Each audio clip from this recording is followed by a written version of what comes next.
Okay, we've just gotten back from the wrecking yard, picking up a few pieces for my 2001 Pontiac Bonneville that I'm putting back together.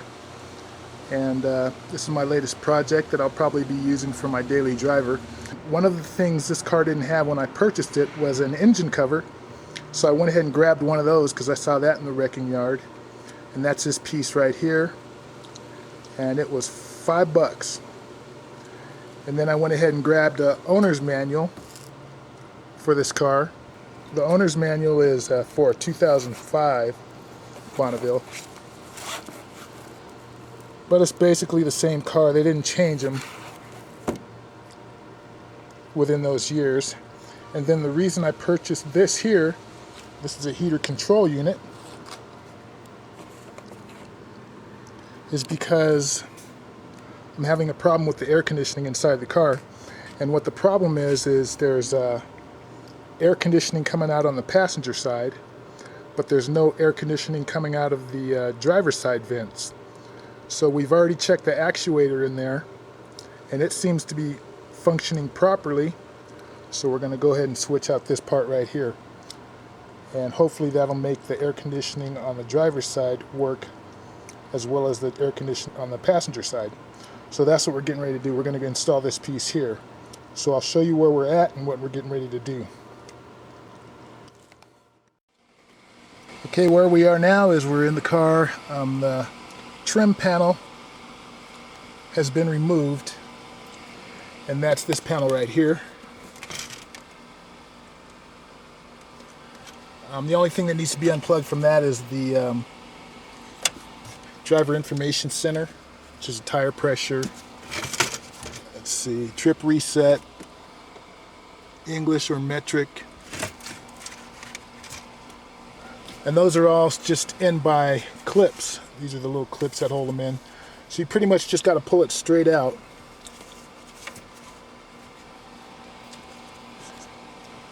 And make sure that you look for the clips on all of them, because some of them jump off when you pull them out. But they go back in these little slots to make sure everything's secure once you get it back together.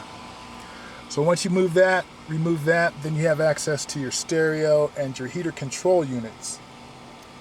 And this is the part we're getting ready to replace.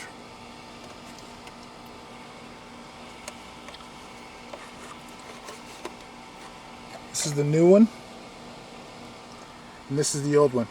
The only difference between these two is that the new one has black knobs and the old one has gray knobs. And we really don't care about that. The background is still black. I don't think it's going to be that big of a difference, so we don't need to switch any of the knobs to make it coordinate with the color or anything. So we're going to go ahead and pull this one out and install this one. And the way you pull these out are these little clips right here. You push, there's 4 of them. You push them down, like that one down and that one up. Same with this side, and then the unit just slides right out. So we're going to go ahead and do that right now. These are the little clips I'm talking about. When you depress them, like so, then they release so you can pull the unit out. So this is what it looks like while the unit is removed. So now we're getting ready to install the new unit. So this is the new unit that is installed. And since we did this, hopefully it'll make the air conditioning come in on the driver's side. So that's what we're getting ready to do. We're getting ready to test it right now. Okay, we just tested it, and seems to be like that was not the problem. Oh well. It's maybe something under the hood or something, because whoever had this car before me did a lot of work on it.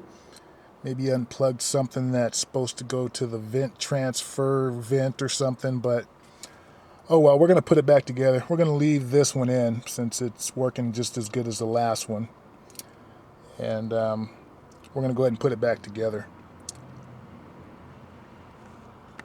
Since we have it apart, we might as well clean up the dash. So I'll wipe off the instrument panel. and the bezel just to make it look nice and pretty and clean. Okay, being as we didn't have success with our last project, we'll go ahead and install this engine cover. This is how it looks without the engine cover,